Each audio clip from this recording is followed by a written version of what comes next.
தேசிய மாநில அளவில் கலை மற்றும் விளையாட்டுப் போட்டிகளில் வெற்றி பெற்ற மாணவ மாணவிகளை கௌரவப்படுத்தும் விதமாக வெற்றி பெற்ற மாணவர்களின் பெயர்களை வகுப்பறைகளுக்கு சூட்டும் திட்டம் நெல்லை மாவட்டத்தில் உள்ள அனைத்து பள்ளிகளிலும் அமல்படுத்தப்பட்டுள்ளது. தமிழகத்தில் முதல் முறையாக இந்த திட்டம் செயல்படுத்தப்பட்டுள்ளது. மாணவர்கள் மற்றும் ஆசிரியர்கள் மத்தியில் பெரும் வரவேற்பை பெற்றுள்ளது.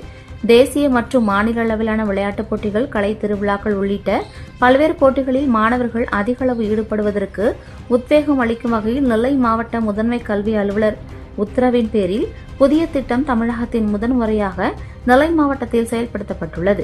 தேசிய மற்றும் மாநில அளவிலான கலை விளையாட்டுப் போட்டிகளில் வெற்றி பெற்று பள்ளிக்கு பெருமை சேர்க்கும் மாணவர்களை பாராட்டும் வகையில் அவர்கள் பயிலும் வகுப்பறைக்கு அந்த மாணவரின் பெயரால் அழைக்கும் புதிய நடைமுறை அறிமுகப்படுத்தப்பட்டுள்ளது.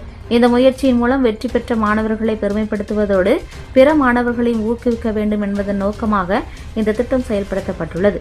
ஒரே வகுப்பில் ஒன்றுக்கு மேற்பட்ட மாணவர்கள் சாதனை புரிந்தால் அருகிலுள்ள பிற வகுப்பறைகளுக்கும் அவர்களின் பெயர்கள் சூட்ட அனுமதி வழங்கப்பட்டுள்ளது.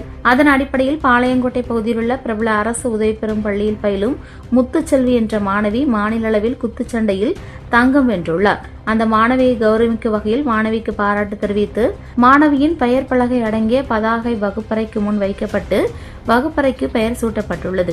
இதேபோல் மாநில அளவிலான போட்டியில் பங்கேற்று வெற்றி பெற்ற மற்றொரு மாணவியின் பெயரும் மற்றொரு வகுப்பறைக்கு சூட்டப்பட்டுள்ளது.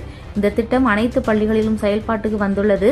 தேசிய மற்றும் மாநில அளவில் போட்டியில் பங்கேற்று தங்கள் திறமைகளை வெளிப்படுத்தும் மாணவ மாணவிகளை ஊக்குவிக்கும் வகையில் தமிழகத்திலேயே முதன்முறையாக திருநெல்வேலி மாவட்டத்தில் மாவட்ட முதன்மை கல்வி அதிகாரி உத்தரவின் பேரில் இந்த புதிய திட்டம் நடைமுறைப்படுத்தப்பட்டுள்ளது. ஆசிரியர்கள் மற்றும் மாணவர்களிடையே மகிழ்ச்சியை ஏற்படுத்தியுள்ளது.